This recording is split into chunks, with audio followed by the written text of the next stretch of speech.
Et salut tout le monde, comment allez-vous? Nouvelle journée, nouveau vlog. Regardez comment il fait bon, les rizières derrière. Bon, aujourd'hui, là, je suis arrivé chez Alexander. On va vous montrer une villa qui est à lui, qui lui appartient, qui met en vente. Donc j'en profite, on va dire, lorsqu'il m'a dit ça, de me dire de faire un vlog pour vous montrer un petit peu déjà le design intérieur. C'est une villa qui marche à la location Airbnb. Moi je la trouve hybride à mon goût, c'est-à-dire qu'elle peut être aussi bien habitée pendant quelques mois par une famille et après lorsque ces personnes-là sont à l'étranger, la mettre en location. C'est pour ça que j'ai décidé, on va dire, de vous la montrer, mais aussi parce que dernièrement j'ai 2-3 investisseurs qui m'ont contacté, à qui j'avais proposé, on va dire, le projet, un des projets, on va dire, style resort, et qui, on va dire, était plus à la recherche de villas. Donc là, c'est vraiment pour leur donner une idée un petit peu de l'architecture qu'on peut trouver aujourd'hui à Bali, qu'on peut proposer à nos clients. Et du coup, je me suis dit, pourquoi pas, on va dire, vous partager ça, histoire de vous donner un petit peu d'idées, d'essayer de vous projeter. Donc là, on est sur la villa Ace, donc c'est la villa d'Alexander, comme vous pouvez voir, très grande. Je pense qu'on est sur une superficie d'à peu près 500 mètres carrés, si je ne me trompe pas, on lui remontrera à l'intérieur. Très grande porte, j'adore style baliné, grande porte d'entrée, on arrive dans une forteresse, on est là, c'est imposant. Donc let's go, on va aller voir si Alexander est prêt, normalement il est prêt à nous accueillir. Petite sonnette. Il est là. Salut, comment il va le frérot? Comment vas-tu? Ça va? Tu vas bien? Quoi de beau? Bienvenue à Villa Ace. Une belle jolie villa, regardez-moi cette profondeur, regardez-moi comment c'est beau. Alex, sans perdre de temps mon pote, présente-nous ta villa. Alors, Villa Ace, là on est sur un terrain de 5 arts. Donc ouais, 500 mètres carrés. 500 mètres carrés. C'est une villa qui comporte 3 chambres. Donc là, c'est ça? Donc c'est sur la gauche, là on a les 3 chambres qui sont alignées. Et sur la droite, on a un séjour, cuisine, salle à manger. Ok, on est où exactement ici? Alors ici on est à Ubud, à Singakarta. C'est un quartier de Ubud. D'accord. On n'est pas très loin tu me parlais justement d'hier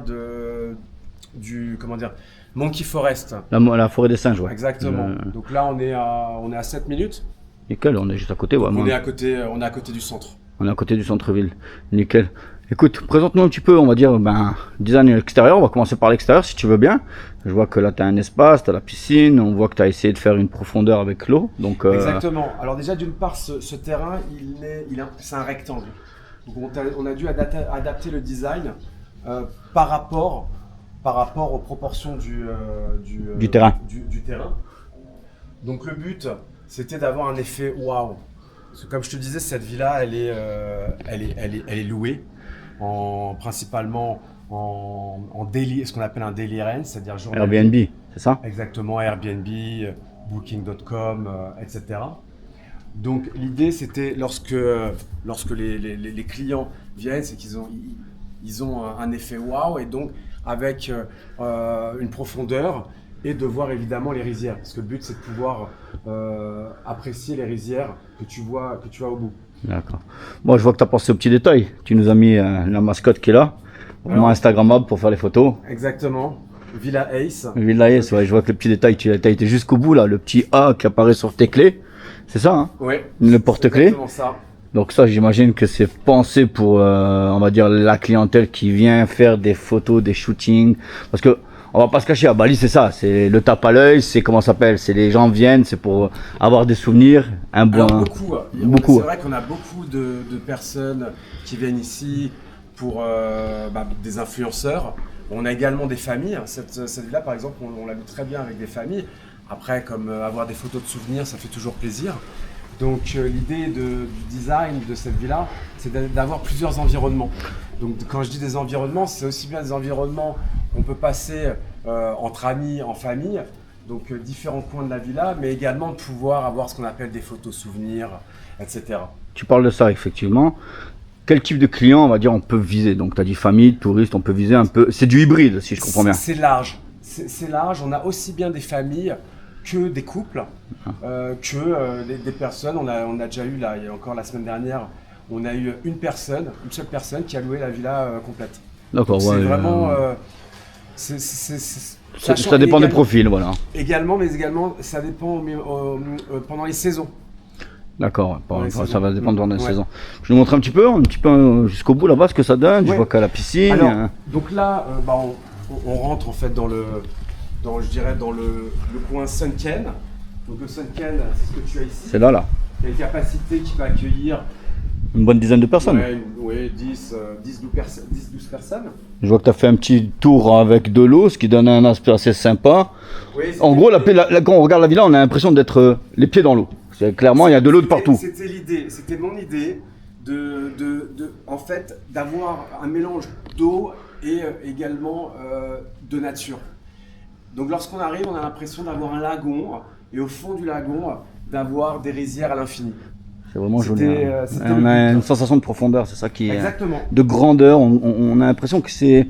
Quand tu regardes comme ça d'ici, où je suis, avec la piscine, l'espace Sunbet là-bas, les rizières, on a l'impression que c'est limite. Voilà, c'est l'infini. Ça s'arrête pas. Voilà. Ça s'arrête pas. Donc ici, on arrive donc sur la piscine, sur ma droite, on a donc l'espace intérieur qu'on verra après. La piscine, donc la piscine elle a été pensée, on va dire, j'imagine, les dimensions de la piscine ont été pensées avec, on va dire, tout le design de la maison. Exactement. Donc en fait, tu vas apercevoir un petit peu plus loin lorsqu'on va avancer, c'est qu'on a divisé la piscine. C'est-à-dire qu'on a cette piscine qui permet de faire des longueurs. Alors effectivement, hein, c'est pas une piscine olympique. Hein. C'est bien pour se rafraîchir, je dirais. Voilà, exactement. Et lorsqu'on continue, là on arrive sur d'autres environnements. Donc là, tu as fait un style de petit bain remous, comment on appelle ça, un petit espace bar dans l'eau, c'est ça? Exactement, un espace, alors ça peut être bar, c'est pas un espace de détente ou lorsqu'on veut s'asseoir avec des amis. Et je trouve ça aussi intéressant pour les enfants. Pour les enfants, ça peut être pas mal. Alors c'est très bien au niveau de la sécurité, particulièrement là-bas, j'arrive. Ah. Pour les enfants. Ouais, où tu as mis les bains de soleil. De jeune âge, ici, ils peuvent tranquillement patauger sans risque. Donc là, tu as mis, on va dire, donc, là on a donc piscine, un petit coin, on va dire, bar dans l'eau. Là, on a le coin soleil, repos. On voit que là-bas, tu as fait un espace détente, soleil. C'est ça, hein? Exactement, avec des transats et toujours cette vue qui est incroyable. C'est vrai qu'on a une très jolie rizière. Ouais. Petit cocotier juste en face. On a une petite tête de Bouddha là-bas, je vais la montrer. Donc déjà, j'ai remarqué, hein, dans beaucoup de villas, quasiment toutes, hein, on a soit un petit temple, soit une tête de villa qui est représentée. Oui, mais j'y tiens de rester quand même sur un côté traditionnel. Très grande baie vitrée, vraiment, on a beaucoup d'espace. Donc là, tu as fait un coin là extérieur pour manger, travailler. Avec une pergola. Une pergola. Nickel, sympa. On voit qu'il y a quand même 8 places. Donc ça a été pensé, on va dire, pour accueillir à peu près combien de personnes la villa en soi là? Alors, pour dormir, on a 3 chambres, donc 3 chambres de 2, donc on est 6 personnes, mais sinon on peut accueillir jusqu'à 8 personnes. Lorsqu'on veut faire venir des invités, amis, même plus, 8-10 à peu près, comme il y a de l'espace, quand même, c'est assez spacieux, on n'est pas étouffé. Ce qui est bien, c'est que ces baies vitrées donnent quand même un espace de grandeur aux parties communes, que ce soit les chambres ou la salle à manger que tu vas nous présenter d'ailleurs. C'est agréable, on se sent pas, on se sent pas étouffé. Exactement. On a l'impression d'avoir un pied dehors, un pied dedans. Tout à fait. Avec les grandes baies vitrées qui s'ouvrent. Donc là, on arrive donc. Alors là, on arrive dans le séjour. Donc une partie salon. Qui fonctionnel. Qui peut accommoder 6 personnes facilement. 5-6 personnes, ouais, facile, ouais. Ouais, c'est vraiment le coin détente. On est sur on est optimisé là. La place, elle a été, on va dire, réfléchie et travaillée de sorte à. Que ça soit fonctionnel. Fonctionnel, ouais. Que ça soit fonctionnel. Et comme tu l'as dit juste avant, on a des grandes baies vitrées. Ça, un espace d'ouverture, ouais. Exactement. Pour le peu que tu ouvres, on va dire, toutes les baies vitrées, parce qu'il y en a quand même 1, 2, 3, 4, 5. Elles s'ouvrent toutes. T'as l'impression d'être en extérieur. T'as l'impression, ouais, on est voilà. On ne se sent pas étouffé. C'est ça. L'avantage de cette villa, c'est. Ouais, donc. On sent en fait d'avoir les pieds dans l'eau, mais également d'être. Dans la nature, ouais. Exactement. C'est vrai qu'on a vraiment une très très belle vue. Regardez-moi ça, franchement. Dites-moi vous, qu'est-ce que vous en pensez dans les commentaires. Là, on arrive donc sur la partie cuisine. L'îlot cuisine. Donc, Pour rappel, hein, tout ce que tu proposes à la vente, on a vu le projet Savoie précédemment. Ici, fully, comment tu dis? Fully equipped. Equipped. Regarde tout ce que quelqu'un, enfin tout ce qu'on peut avoir besoin. Hein, ici, tu vas avoir les verres, les tasses, également une fontaine d'eau. Ouais, les verres, les tasses, les serviettes, les couteaux, les mixeurs, le cuiseur à riz, tout est fourni. C'est-à-dire que là, il n'y a plus rien à faire. Vous achetez pour louer, vous avez que le management et encore, Alexander le propose. On en parlera plus tard. Vous voulez habiter, ben il reste plus qu'à poser les bagages. C'est ça. Voilà. Donc juste arriver avec ses bagages, poser ses bagages et climatisation. Déjà sur place. Hein. Voilà. Moi, je trouve ce bien-là intéressant pour quelqu'un qui voudrait une mixer, c'est-à-dire une résidence secondaire. 6 mois, 5 mois à Bali. Et derrière le reste du temps. C'est une très belle villa pour vivre même à l'année. Hein. À l'année, on peut. Là, actuellement, donc cette villa, nous, on la met seulement en location courte durée. Mais on a déjà eu des personnes qui étaient intéressées à prendre cette villa pour une plus longue durée, 6 mois, 1 an. Ah oui, c'est déjà arrivé? Oui, bien sûr. Oui, bien sûr. Cette villa est fonctionnelle hein, justement pour une location longue durée. C'est ça ce qui est intéressant avec cette villa. C'est pas une villa juste pour gérer une courte durée. Elle est vraiment, elle est aménagée d'une manière où tu peux vivre dans cette villa. Qu'est-ce qui peut attirer exactement aujourd'hui dans la zone d'Ubud? Et après on ira faire, on va dire, un tour dans les chambres. La zone d'Ubud, qu'est-ce qu'elle peut attirer, on va dire exactement? Qu'est-ce que les gens, on va dire, seraient attirés de venir habiter ici par rapport à Canggu, Seminyak, Kukuta? Qu'est-ce qui peut, on va dire, attirer comme clientèle ici? Alors, je pense que déjà c'est une question de goût. Ça c'est sûr, évidemment. Ensuite, je vais parler des touristes. Je pense que tu parlais des touristes. Hein, des touristes ou même un expatrié, dans les deux cas. Alors, les expatriés, je veux dire, c'est une question de goût. Ubud, c'est différent que Seminyak. Tu parlais de Seminyak, Canggu, enfin toute la côte. C'est vraiment différent. Donc, il faut aimer. Pour les touristes, je dirais, c'est plus également une aventure. Ils veulent visiter un maximum d'endroits. Et Ubud fait obligatoirement partie de la carte point de passage, des destinations où les touristes vont passer. Il faut rappeler que à Bali, on a une clientèle de globetrotters que j'appelle des touristes globetrotters, c'est-à-dire on n'est pas sur des sédentaires. Les mecs qui viennent pas passer, c'est très rare, 15 jours dans la même villa. Ils viennent passer 4 jours à un endroit, 5 jours. Il y en a, mais on en a beaucoup. Effectivement, tu as raison, on a beaucoup de globetrotters parce que le but, c'est parce qu'il y a tellement de choses à voir à Bali. Que effectivement, si tu restes 2 semaines ici et tes vacances sont juste de 2 semaines, bon bah tu vas voir que au bout.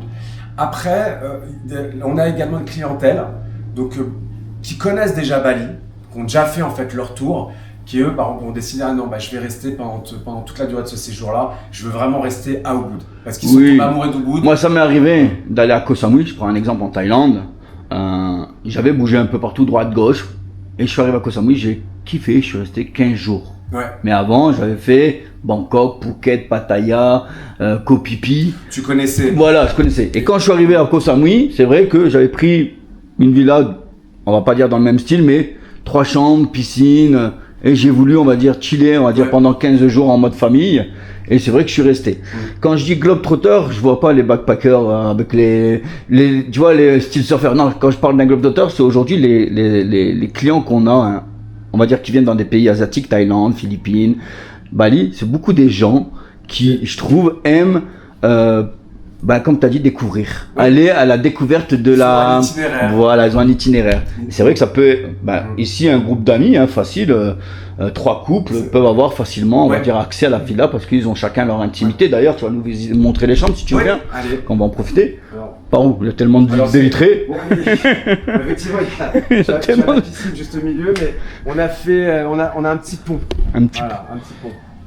Donc, 3 chambres.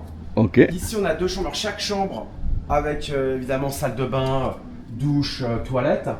Les chambres font pratiquement 20 mètres carrés. On est sur de belles chambres. Oui, c'est des belles chambres. Tiens, je vais t'ouvrir. Alors, effectivement, on est sur des grandes pièces à vivre. Placard, bureau, télé. Ce sont des chambres qui sont très fonctionnelles. Alors, on a fait, tu vois, il y a également partie bureau. Donc là, on a tout ce qui est parti toilette, salle de bain. Tu as une armoire ici, mais chaque... Ce que j'aime bien, ce que tu as pensé dans tes chambres, c'est cette partie-là. Chaque chambre a une vue, soit sur les rizières, soit sur la piscine. Alors, Alors celle-ci, oui, donc on a la possibilité d'ouvrir et on a une vue sur la rizière. La master également qu'on va voir juste après. La première, on a une vue sur le Sunken.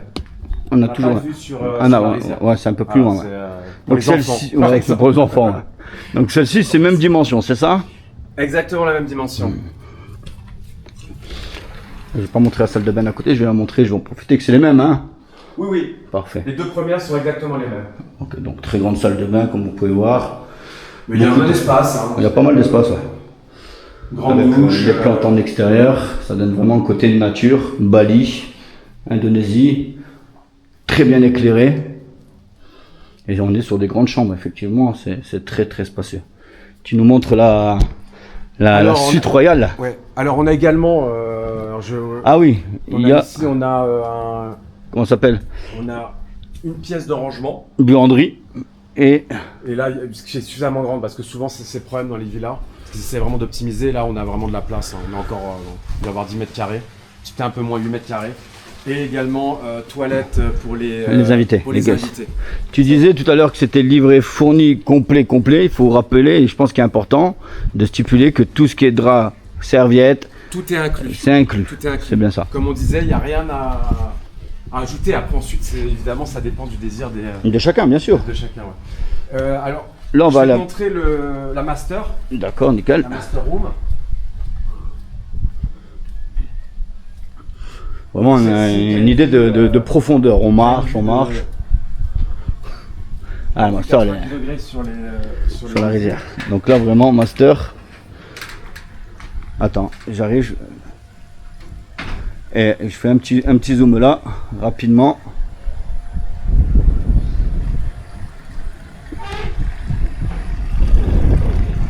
Regardez-moi ça.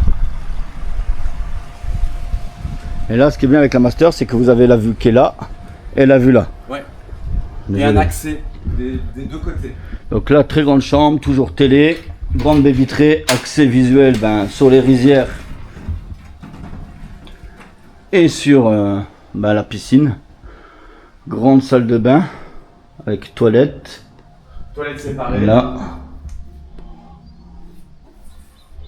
Et très grande salle de bain ici, pareil.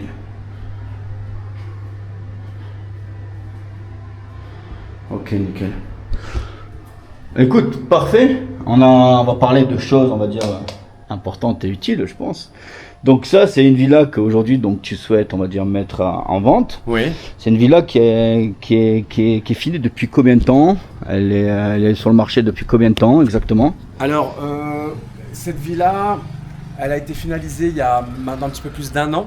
D'accord. Donc on a eu 2 années de construction. 2 années de construction. 2 années de construction. Et actuellement, on la loue en Airbnb, Booking.com, etc. Et là, j'ai décidé de la vendre. D'accord. Il y a un lead, j'imagine, de combien de temps qui reste? Alors là, il reste 28 ans. 28 ans, donc on était sur un lead de 30 ans, c'est ça? 31 ans. 31 ans. Pardon, 31 ans, 2 ans de construction, 1 an d'exploitation. Est-ce que ça va être indiscret ou pas, la question que je vais poser, mais une villa comme ça, j'imagine que ce qui est intéressant aujourd'hui pour les investisseurs qui vont nous regarder, c'est qu'elle est en vente, tu vas nous dire le prix après, mais c'est le retour sur investissement, qu'est-ce qu'elle rapporte concrètement, après la déduction des frais de gestion, des éventuelles charges de salariat, des petites taxes qu'on peut avoir à payer. Qu'est-ce que ça peut... On peut espérer combien de revenus? Je ne vais pas rentrer dans les détails, mais approximatif. Ce que je peux te dire, parce que nous, évidemment, on fait des rapports. Aujourd'hui, cette villa-là, sur une année, elle nous rapporte dans les 42 000, 43 000 dollars. C'est beau, ça fait 37 000, 38 000 net. C'est-à-dire après déduction des 10% des différentes charges, de tout. Les charges également des plateformes de booking. Donc on est dans les 42 43 000 dollars net par an. Ce qui m'amène donc au prix de vente. On a un taux d'occupation ici entre 70 et 75%. 70-75%, ouais, nickel. À savoir, c'est que les 2 premiers mois, on avait un taux d'occupation assez mauvais de 20%. Parce qu'il y a été la route qui a été refaite, tu m'as expliqué. Non, pas du tout. C'est parce que c'est le temps. Le temps de faire le review et tout ça. Ouais. Donc réellement, si on comptait au moment où elle était suffisamment bien référencée, je pense qu'on serait déjà dans les 80%. Nickel. Et ça, c'est un bien que tu espères aujourd'hui vendre combien? Alors, cette villa-là, elle est en vente à 385 000 $. D'accord, 385 000 $, ça fait à peu près 350 000 € dans ces eaux-là. Ouais, même un petit peu moins. Un petit peu moins, il me semble. Je sais pas combien Oui, j'ai pas, on est entre 335 et 355 000 à peu près euros. Et comme elle est, avec un lease de 28 ans, fully equipped, et de plus, on offre 3 mois de management. Nickel. Le staff aussi, quand je dis le staff... c'est-à-dire qu'on s'occupe pendant 3 mois de la villa. Évidemment, ça dépend de personne qui l'achète. Bien sûr, s'il veut habiter, l'exploiter ou bien sûr. Même s'il habite, on sera là pendant 3 mois pour aussi bien pour l'entretien, la maintenance, tout, etc. Tout. Écoute Alexander, je te remercie beaucoup, franchement superbe villa. Merci à toi Mehdi. Et je fais un dernier petit tour parce que je veux vraiment qu'il profite de cette superbe vue. Les gars, pensez à liker, à partager. N'oubliez pas, le meilleur c'est Mehdi. Ciao ciao. Hasta luego.